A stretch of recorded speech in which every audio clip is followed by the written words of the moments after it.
Hey, everybody, Patrick Connor here, and welcome to the Knuckles and Gloves podcast. I'm here with Erickson Lubin, who is fresh off just a couple weeks ago, fight of the year contender, no question, with Sebastian Fundora. Erickson, how are you feeling, man? I'm feeling great. Just relaxing. Feel great. So, you obviously it would have been much nicer to come away with the win. But is it kind of some consolation, though, to be hearing people, needless to say, talking about the fact that it was a definite fight of the year contender and how much heart you showed? How much does that kind of fill that, for you? Doesn't feel it at all. I don't really like the whole fight of the year candidate type of thing. The name of the game is to hit and not get hit. So if it's the fight of the year candidate, that means both guys are getting hit. So that's just how I view it. I'm fine. I'm fine though. I know it was a good fight. It was a very competitive matchup. Definitely would have wanted to walk away. Definitely wanted to walk away with the win. But just a lot of things happened that night. So, I'm still here. So you'll be hearing my name a lot more. You're gonna be seeing me a lot more.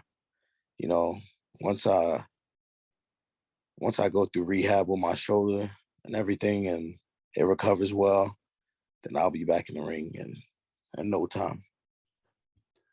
Have you had a chance thus far to get with Kevin Cunningham, rewatch the fight, or even just discuss the fight? Yeah, we talked about it a little bit just this week. We talked about it a little bit. I mean, not to get into too much of like the private conversation. I don't want to like divulge anything that you don't want to divulge, but do you feel like do you guys feel like what happened, what went wrong, or what you shouldn't have done or anything like that? A few things went wrong. First thing that went wrong was my shoulder. So once my shoulder, I think it was my AC joint or something like that. It separated. And once that separated, like pretty much I had to throw the game plan out the window because I tried to keep the game plan intact while my shoulder was separated, but it was What round hard was for me that you felt that? I think it was around 3 or 4. Okay. But once I seen that the game plan wasn't giving me much success, I had to throw it out the window because, I didn't have my lead hand. I think there was like in between a few rounds, I landed pretty much like 16 jabs or something with my lead hand. And then after my shoulder separated, I think I only threw it like twice or something like that. I was reading something, but yeah, that definitely went out the window. And then I went back to the corner. I knew I was pretty busted up and lumped up, and Kevin was giving me great advice. He was giving me great advice, and I tried to stick to it as much as possible. But fighting with a separated shoulder is hard. But I was still, my adrenaline was rushing so much, so I just pretty much like sometimes it won't even cross my mind unless I'm like trying to do something physically to where like it fails me a little bit, and I'm not able to throw my right hand as much. But I really wasn't thinking about it. I was in the heat of the moment. I was in a war pretty much. But also when I went back to the corner one of the rounds, my cut man, no shame on him or anything, but I was pretty busted up bad. But I didn't even notice I was busted up until like the round before it got stopped or something. Like I was so into the fight. Like I would have definitely finished the fight. Like if my trainers wasn't looking out for my safety or anything, I would have definitely finished that fight. But my cut man, he came back one time and said, he's like, man, there's not much I can do. He's telling my trainer like, there's not much I can do. And I guess that like kind of discouraged my trainer Kevin a little bit, so he just pretty much like called the fight because I'm coming into the round, I'm going into the break and leaving the break the same way I came in, and I got to go back out for 3 minutes, and it's a war. It's a war. So my trainer just, he was just looking out for my safety, and I don't blame him. He's a Hall of Fame trainer. He's a Hall of Fame trainer. He knows, he's been in the game for over 30 years. So, if he sees something, then, I trust his judgment. I definitely, as a fighter, wouldn't have, I didn't want the fight stopped. I wanted to walk out there with that belt. But after speaking to, my team and everything, they were impressed by the performance and everything. But they're looking to push me and get me back in the ring, and you know give me my big paydays and make me world champion. I know that you had a pretty long amateur career and a very notable amateur career, but did that kind of Southpaw versus Southpaw matchup, did the angles affect you at all? I know you probably saw a lot more of that in the amateurs than you do as a pro. Yeah, but I mean, I was in camp for 10 weeks sparring with craftier Southpaws than Fundora.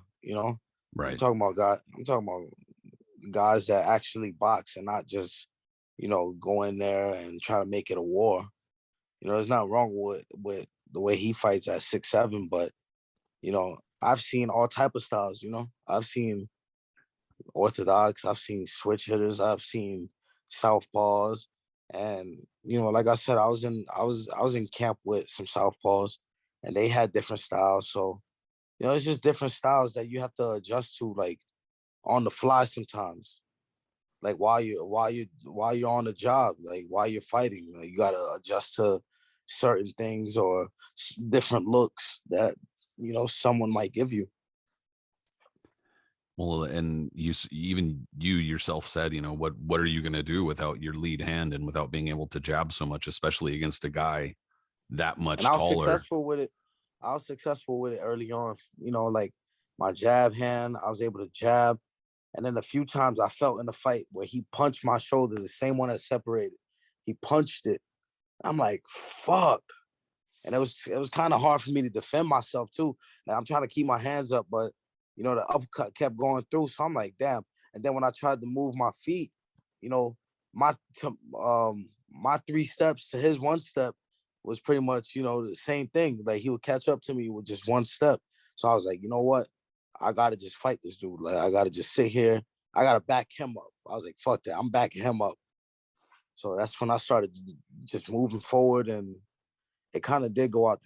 I'm kind of upset that my game plan had to go out the window, and I'm definitely upset that my shoulder separated, because I felt like I had some success using my front hand and being able to jab and move, and like, the name of the game is to hit and not get hit. I didn't really want it to be just a back and forth fight where we're just sitting in the middle of the ring trading big blows and stuff like that. If you wind up fighting Fundora again, are you allowed to bring like a ladder or at least like a broomstick or some shit like that, man? Like, come on. The man is 6'7", man. 6'6", whatever he is. I don't know. That's basketball height. Yeah, whatever it is, it's ungodly, man. But Yeah. it's, speaking about him just for a moment. Obviously you felt his power. It would be kind of foolish to say he can't punch, obviously, but comparing him to other fighters you've fought, did you feel like he's a pretty good puncher? He's pretty up there, or was it just more like the accumulation? Like you said, also some of the stuff you can't control. You can't keep your face from swelling up or anything like that. So, in terms of power, in terms of ability, what do you feel about Sebastian Fundora? He has decent power. He has decent power. I'm not gonna say he's the biggest puncher I've ever been in the ring with, because I think the accumulation of punches is definitely successful in his arsenal, but I don't think he has that one punch power. I fought guys like Rosario, who's like a one punch knockout type of dude. There's a few others on the list, but Nah, he's definitely not the biggest puncher I've been in the ring with. He has decent power. That's why that like if he was a big puncher, I wouldn't have been backing him up like that. I would have definitely been on my like, trying to move around and like stay away from it, or try to take away his best punch. Um, Going forward for you, I know it's tough to say exactly right now. You already said that your team's looking to kind of push you forward and get you back in there. Do you have any idea about what you would like to do? I know what your plans were going into the Fundora fight. And I mean, you came damn close. But now on the other end of that, what would you like to do? Um, Honestly, plans are still the same. I want to be world champion, so plans are still the same. Charlo Castaño, they're pretty much like everybody's waiting on them. Like that's the fight that everybody's anticipating for this division to take shape. So we're just waiting on that, and then once that happens, then I'm definitely gonna get in line for one of those belts. And um, you got now Fundora's just on the list, just like Charlo was on the list. Fundora's on the list. We're gonna make the fight happen again. We're gonna get the rematch, and maybe this time it'll be for one of those belts, or maybe two of them, or all of them. Well, you at 154 pounds, you already have such a good ledger. You said it yourself in another interview that I was watching not too long ago, where you had said you're doing the champions work. Like you're going through the contenders and you're already fighting these high level fighters. So you have already set yourself up to get right back in. Thank goodness. And with a performance like that against Sebastian Fundora, like that's there's obviously no shame in that kind of performance. And even though I know you would have preferred the win, needless to say. Right. I was going to ask you, what are your kind of interests outside of boxing? Um, there's a lot of things. I like hanging out with my kids. Um, I play basketball. I like fashion. I like to travel. Stuff like that. Where's one place you'd like to go that you haven't been able to go? Um, Maybe Greece. I want to go to Greece. Might go to Greece on my off time. I got some off time right now. I gotta get my shoulder right. I'm gonna do some things I wasn't able to do. After boxing, after you get away from boxing, what do you have much of a plan? I mean, and I know that's a while away. You have a lot of stuff that you want to accomplish, but have you thought Yeah, much about that? yeah. I mean, I think about it sometimes. I definitely want to set myself up while I'm in boxing, while I'm like, active and still in the sport and not retired. Um, yeah, I definitely want to, put money to the side and um, make the right investments and just set myself up. And then after boxing, I plan on, maybe doing some commentating, promoting, um, yeah, stuff like that. I'm gonna Do be a you legend by that time.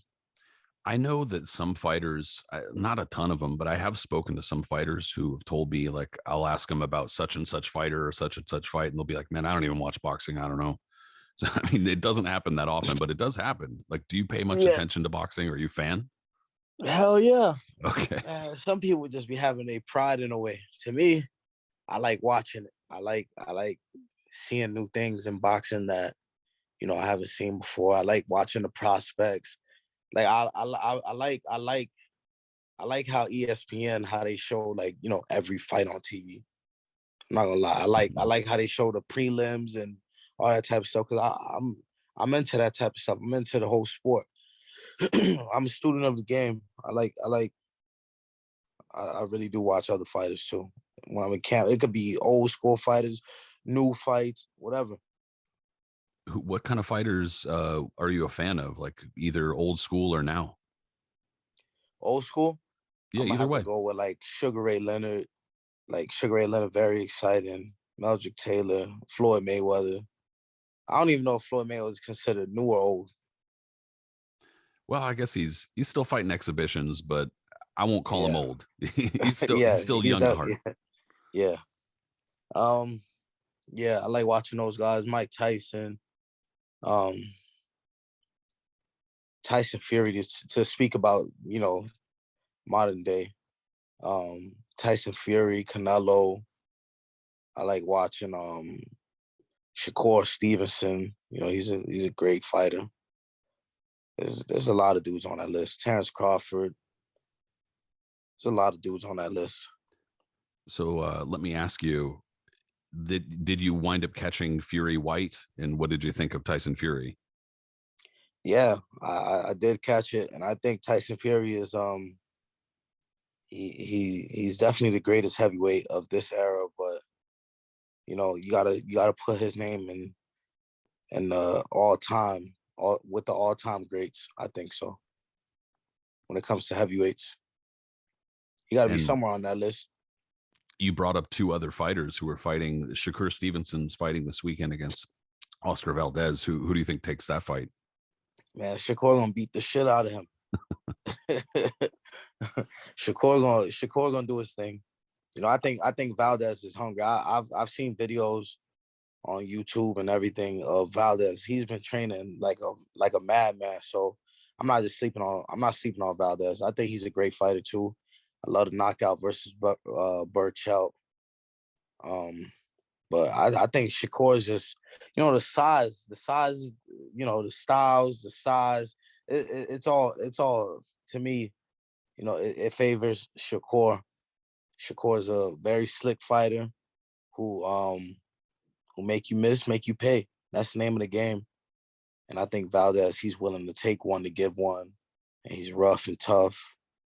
But we're gonna see. I think Shakur is gonna this is I wouldn't say his coming out party, but this right here is big for him. To unify at a very very young age. I've noticed a lot of fighters making similar picks. I mean, no disrespect to Oscar Valdez, of course, but I've noticed a lot of fighters making similar Yeah, picks. I gave him his credit. But I'm just calling it how I see it. Yeah, that's fair. Totally fair. Are you much into women's boxing, and do you think much about Amanda Serrano versus Katie Taylor? Yeah, I think I'm gonna go to that, but Nice. it's a they've been changing it. I think women's boxing is at its peak. I think it's highest. Like, more people are attracted to it nowadays than ever before. But there's a lot of great names out there. There's a lot of great fights out there, and I'm looking forward. I even watch women's boxing. How about that? I watch women's boxing. I watch everything. But I think highly of women boxing. Who do you think's winning that between Serrano and Taylor? I think Serrano's gonna win. I think she's rough and tough, and she knows how to box. She got knockout power. So I'm not sleeping on Katie Taylor either, but I think Serrano is just, you know, she got And it. She got it going right now.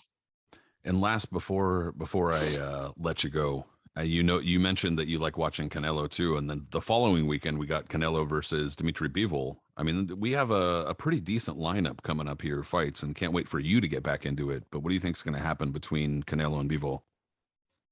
I think it's gonna be tougher than people think. For Canelo, he's gonna have to Yeah, I agree. do some figuring out. He's gonna have to figure out Bivol a little bit, but I think he will. I think he's gonna land some pretty big shots and just be the better man. But I do think it goes to decision. I don't think he's gonna knock him out. I think Bivol is a real champion, a true champion, and he's gonna bring it to Canelo. So Canelo has to be on his A game.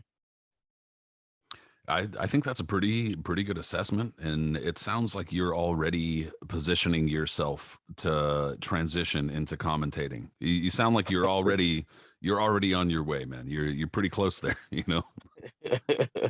Appreciate it, man. Hey, man, I appreciate you taking the time. And I know that that was a really rough fight that did not wind up exactly how you wanted it to wind up, but I'm very appreciative of everything that you gave against Sebastian Fundora. And I know that you made a lot of fans that night. So thanks so much for taking the time to speak with me, man. Thank you. Thanks for having me, man. All right, thanks again. Man, Erickson Lubin, very good fighter, very exciting fighter. And of course, kind of disappointing to hear him talk about the fact that the fight didn't wind up the way that he wanted it to wind up, and that he did not want that substitute of the respect for having the kind of fight of the year contender and looking so good. And there's something very kind of humbling about that, I think, and something very human about that, where I think a lot of fighters would, reflect a little bit differently, but to catch it raw from him is important, I think. But I appreciate Erickson Lubin catching us, and I'm going to go ahead and put his social media contact info right here. So go ahead and try to find him on social media.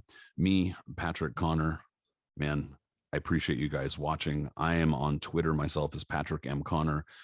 Knuckles and Gloves podcast is also on Facebook and Instagram. And everybody, I'll catch you later. Thanks so much.